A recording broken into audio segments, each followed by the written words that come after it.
വീട് ഒരു വല്ലാത്ത സ്വഭാവം ചെറുപ്പത്തിൻ്റെതാവും. അതെന്താ അങ്ങനെ പറഞ്ഞത്? നല്ല സ്നേഹമുള്ള പയ്യനാണല്ലോ, ഒരഹങ്കാരവുമില്ല. എന്തോ ഞങ്ങൾക്ക് അങ്ങനെ തോന്നിയില്ല. അതെന്തോ ആട്ടെ, ഒരു പാവപ്പെട്ട അധ്യാപകനെ കൊണ്ട് കഴിയാവുന്നത് പോലൊക്കെ ഇവളെ പഠിപ്പിച്ചു. എവിടെങ്കിലും കല്യാണം കഴിച്ച് അയക്കണമെന്നായിരുന്നു എന്റെ ആഗ്രഹം. ഇവൾക്കാണെങ്കിലോ ഉദ്യോഗം കിട്ടിയിട്ട് കല്യാണം എന്നാ അങ്ങനെ ആകട്ടെ എന്ന് വെച്ചു. അതേതായാലും നന്നായി. ഉദ്യോഗമുള്ള പെൺകുട്ടികൾക്ക് നല്ല നല്ല കല്യാണ ആലോചനകൾ താനേ വന്നുള്ളൂ.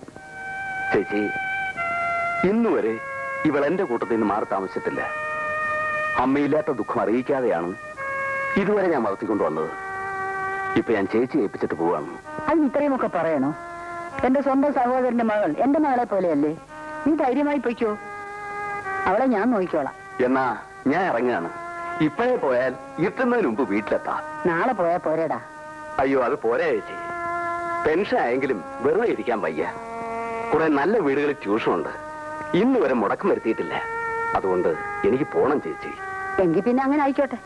മോളെ, കൂടെ കൂടെ കത്തെഴുതാൻ മറക്കരുത്. അച്ഛൻ വീട്ടിലെത്തിയാൽ ഉടനെ കത്തെഴുതണം. അത് പിന്നെ പറയണോ? വരട്ടെ ചേച്ചി.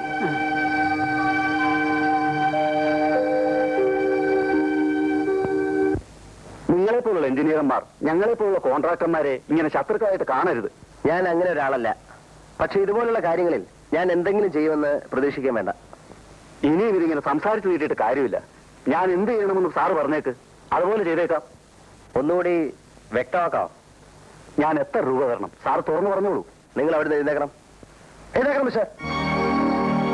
എന്റെ പേര് ബാലകൃഷ്ണൻ. രാജ്യം നശിച്ചാലും ജനങ്ങൾ മരിച്ചാലും പണം മാത്രം കിട്ടിയാൽ മതി എന്ന് കരുതുന്ന ഒരു എഞ്ചിനീയറല്ല ഞാൻ. അങ്ങനെയുള്ള മഹാന്മാരുണ്ടെന്ന് എനിക്കറിയാം.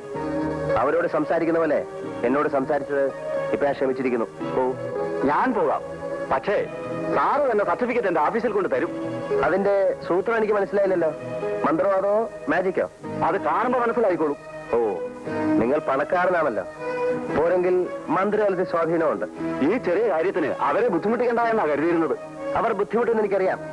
പക്ഷെ ഒരു കാര്യം, ഏത് നിമിഷവും തകർന്നു വീഴാവുന്ന ഒരു പാലത്തിന്റെ കംപ്ലീഷൻ സർട്ടിഫിക്കറ്റ് എഴുതി തരാതെ ഉദ്യോഗത്തിൽ തുടരാൻ നിവൃത്തിയില്ലെന്ന് വന്നാൽ എന്റെ ഉദ്യോഗം തന്നെ മുഖത്തെ ഞാൻ വലിച്ചെറിയും. എന്നാൽ ധരിക്കാൻ സർട്ടിഫിക്കറ്റ് അല്ല. അണ്ടർസ്റ്റാൻഡ്? Get out.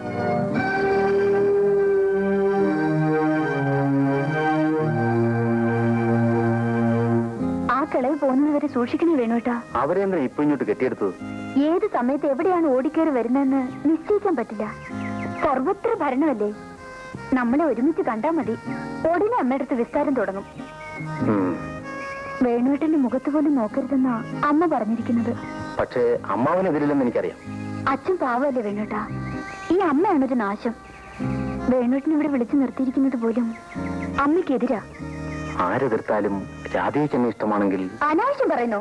അടിച്ചു കറന്നപ്പോ പല്ലെടുത്ത് കളയുന്നേ. എന്നെ പറ്റി എന്ത് വിചാരിച്ചു? എടിയോ? എന്താ എടി പൊടി എന്നൊക്കെ വീട്ടിൽ ആരെങ്കിലും ഉണ്ടെങ്കിൽ അവരെ വിളിച്ചാൽ മതി, എന്നെ വിളിക്കാൻ പറ്റില്ല.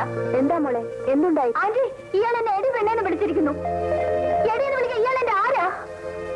അടങ്ങ് മോളെ, ഞാൻ ചോദിക്കാമല്ലോ. എന്താടാ ഉണ്ടായത്? എടി പെണ്ണെന്നൊന്നും ഞാൻ വിളിച്ചില്ല. ആഹാ, വിളിച്ചില്ലേ? മോളോട് സമാധാനമായിട്ട് നിൽക്കാൻ പറഞ്ഞില്ലേ? താൻ പിന്നെ എന്താ വിളിച്ചത്? ചീത്തയൊന്നും വിളിച്ചില്ല. എടി പെണ്ണെ, അടുക്കളയിൽ നിന്നുണ്ടോ ഒരു പുതിയ പരിഷ്കാരം? ആകെ ഒരു ഐശ്വര്യം ഉണ്ടല്ലോ. എന്താ കാര്യം? ഇതാ ഞാൻ ചോദിച്ചത്. അത് അങ്ങോട്ട് ചെന്ന് ചോദിക്കണം. അതിന് എന്നെ എടിയെന്ന് വിളിക്കുന്ന എന്തിനാ? പോട്ടെ, സാരമില്ല, ക്ഷമിച്ചു വേള മോളെ. താനെങ്ങോട്ടാ? ഞാൻ എസ്റ്റേറ്റിൽ പോയി ഇറങ്ങിയതാ. എങ്കിൽ പോണം.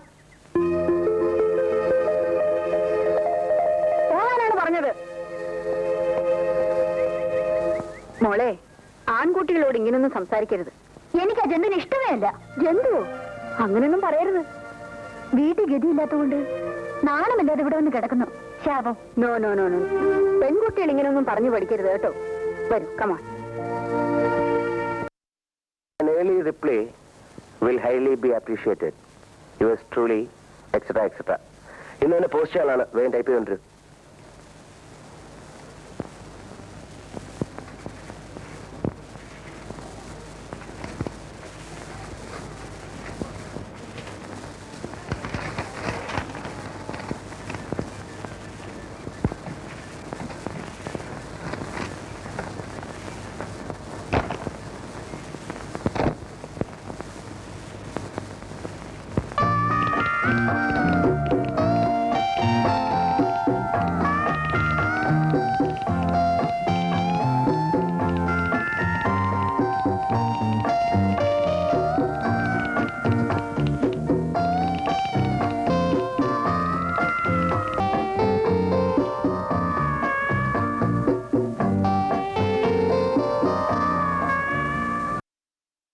Excuse me sir.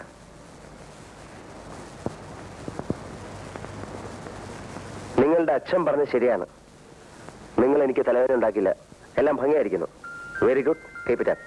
Thank you sir. എനിക്ക് അത്ഭുതം തോന്നുന്നു. അമ്മയ്ക്ക് ഇത്ര പെട്ടെന്ന് ഇങ്ങനെ തോന്നാൻ കാര്യം? അവൾ മിടിക്കുക മോളെ. ഇന്നാണ് അതെനിക്ക് മനസ്സിലായത്. നമ്മുടെ ബാലന് ചേരും. മോൾ എന്ത് പറയുന്നു? അമ്മയ്ക്ക് ഇഷ്ടമാണെങ്കിൽ ഇതൊരു നല്ല കാര്യമാണെന്നാണ് എനിക്കും തോന്നുന്നത്. ബാലിനോട് കൂടി ഒന്ന് ചോദിക്കണ്ടേ? അവനോട് എന്ത് ചോദിക്കാനാ? ഞാൻ തീരുമാനിക്കും, അവൻ അനുസരിക്കും. അല്ലാതെന്താ? തമ്പിയോട് ഇന്നെ സംസാരിച്ചാലോ? അത് വേണ്ട അമ്മേ. ബിന്ദുവിന്റെ അച്ഛനോട് ഞാനിത് പറയാം. അങ്ങനെ അദ്ദേഹം വഴി അവരുടെ ഭാഗത്തുനിന്ന് വരട്ടെ ആലോചന. അതല്ലെന്ന് നമുക്ക് അന്തസ്. Very good. നീ ഞാൻ വിചാരിച്ച പോലെ ഒന്നല്ലല്ലോടി. നിനക്ക് ബുദ്ധിയുണ്ടല്ലോ. അങ്ങനെ തന്നെ മതി.